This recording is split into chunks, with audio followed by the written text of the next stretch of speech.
Hello friends, आपके अपने channel study success class में आपका फिर से स्वागत है। तो आज हम लेकर आए हैं क्लास 10th का गद्य खंड और काव्य खंड दोनों का लेखक का नेम और साथ में गद्य खंड की कौन सी विद्या है आज ये भी बताएंगे, क्योंकि ये प्रश्न बोर्ड एग्जाम में पूछे जाते हैं। तो चलिए बिना किसी देरी के शुरू करते हैं। तो आपका जो है दोस्तों पहला चैप्टर का नाम है श्रम विभाजन एवं जाति प्रथा। श्रम विभाजन एवं जाति प्रथा, जिसके राइटर हैं बाबा साहब भीमराव अम्बेडकर और जिनका जन्म जो है वो हुआ है 14 अप्रैल 1891 को। ये गद्य खंड की कौन सी विद्या है? तो निबंध है। गद्य खंड की कौन सी विद्या है? निबंध। ऐसे प्रश्न पूछे जाते हैं कि गद्य खंड की कौन सी विद्या है, इनके राइटर का जन्म कब हुआ, इस तरीके से पूछा जाता है। अगला है आपका कि विष के दांत। अगला चैप्टर का नाम है विष के दांत और इसके राइटर जो है वो है नलिन विलोचन शर्मा। और नलिन विलोचन शर्मा जी का जन्म जो हुआ है 18 फरवरी 1916 को हुआ है। 18 फरवरी 1916। अगला है आपका तीसरा चैप्टर कि भारत से हम क्या सीखें। भारत से हम क्या सीखें, इसके राइटर जो है वो है मैक्स मूलर जी। और मैक्स मूलर जी का जन्म जो है 6 दिसंबर 1821 को हुआ था। और मैक्स मूलर एक ऐसे कवि हैं जो जर्मन कवि हैं दोस्तों, इंडिया के नहीं हैं। और ये जो है गद्य खंड की कौन सी विद्या है? तो ये गद्य खंड की भाषण है दोस्तों, भाषण। उसके बाद अगला है आपका कि नाखून क्यों बढ़ते हैं। हजारी प्रसाद द्विवेदी जी के द्वारा लिखा गया है दोस्तों। और इसके जो है इनका जन्म जो है 1907 ईस्वी में हुआ था। और ये गद्य खंड की कौन सी विद्या है? तो नाखून क्यों बढ़ते हैं, ये गद्य खंड की जो है वो है ललित निबंध। यह है ललित निबंध। अगला है आपका कि नागरी लिपि। नागरी लिपि जो है उसके लेखक गुणाकर मूले जी हैं और इनका जन्म 1935 ईस्वी में हुआ है। और नागरी लिपि जो है वो आपका गद्य खंड की जो है निबंध है। ये भी आपका निबंध है। गद्य खंड की विद्या भी पूछी जाती है। अगला है कि बहादुर। बहादुर चैप्टर के लेखक हैं अमरकांत जी और अमरकांत जी का जन्म जुलाई 1925 में हुआ। और ये गद्य खंड की कहानी है। कौन सी विद्या है? कहानी है। ये कहानी है आपका।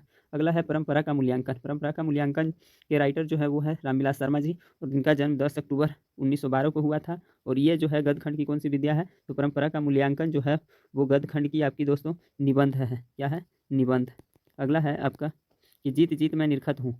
ये इनके राइटर जो है वो खुद पंडित बिरजू महाराज जी हैं। और इनका पंडित बिरजू महाराज जी का जन्म जो है 4 फरवरी 1938 को हुआ। 4 फरवरी 1938 को। यह गद्य खंड की कौन सी विद्या है? तो जीत जीत मैं निरखत हूँ। ये गद्य खंड की जो है वो साक्षात्कार है, यानी इंटरव्यू है, साक्षात्कार है ये दोस्तों। अगला है कि आविनियो। आविनियो के लेखक कौन है? तो आविनियो के लेखक अशोक वाजपेयी जी हैं और इनका जन्म 16 जनवरी 1941 को हुआ है। और ये जो है गद्य खंड की कौन सी विद्या है? तो आविनियो जो है वो है ललित रचना है दोस्तों, ललित रचना। ये ललित रचना है। उसके बाद अगला चैप्टर की तरफ चलेंगे तो अगला चैप्टर आपका है वो अगला चैप्टर का नाम है आपका मछली। और मछली के लेखक कौन है? तो विनोद कुमार शुक्ल। मछली के लेखक है विनोद कुमार शुक्ल और विनोद कुमार शुक्ल का जन्म 1 जनवरी 1937 को हुआ। और ये गद्य खंड की कौन सी विद्या है? तो मछली जो है वो कहानी है। गद्य खंड की कौन सी विद्या है? कहानी है। ठीक है। उसके बाद अगला है नौबत खाने में इबादत। नौबत खाने में इबादत इनका राइटर जो है बिस्मिल्लाह खां है। और बिस्मिल्लाह खां का जन्म कब हुआ? तो 1977 को हुआ है। ठीक है। और ये गद्य खंड की कौन सी विद्या है? तो ये व्यक्ति चित्र है। व्यक्ति विशेष के बारे में लिखा गया है तो इसको व्यक्ति चित्र कहा जाता है, व्यक्ति चित्र। उसके बाद आपका है शिक्षा और संस्कृति। शिक्षा और संस्कृति के लेखक महात्मा गांधी और महात्मा गांधी का तो दोस्तों सभी लोग जानते होंगे कि जन्म 2 अक्टूबर 1869 को हुआ है। और ये जो है शिक्षा शास्त्र है। गद्य खंड की कौन सी विद्या है? शिक्षा शास्त्र। तो ये आपका दोस्तों दोस्तों जो था ये गद्य खंड में इतना था। अब है काव्य खंड। और काव्य खंड का हम लोग देखेंगे तो काव्य खंड में आपका जो है वो है राम नाम बिनु बिर थे जग जन्मा, पहला चैप्टर, जिसके राइटर जो है गुरु नानक जी हैं। और गुरु नानक जी का जन्म जो है कब हुआ है? तो 1469 में। इसमें सारी की सारी गद्य खंड का जो है विद्या वो कविता है, कविताएं ही होती हैं काव्य खंड में, ये काव्य खंड में। अगला है प्रेम आइनी श्री राधिका के लेखक कौन है? तो प्रेम आइनी श्री राधिका के लेखक स्थान जी। स्थान जी का जो जन्म के बारे में कोई जानकारी नहीं है दोस्तों।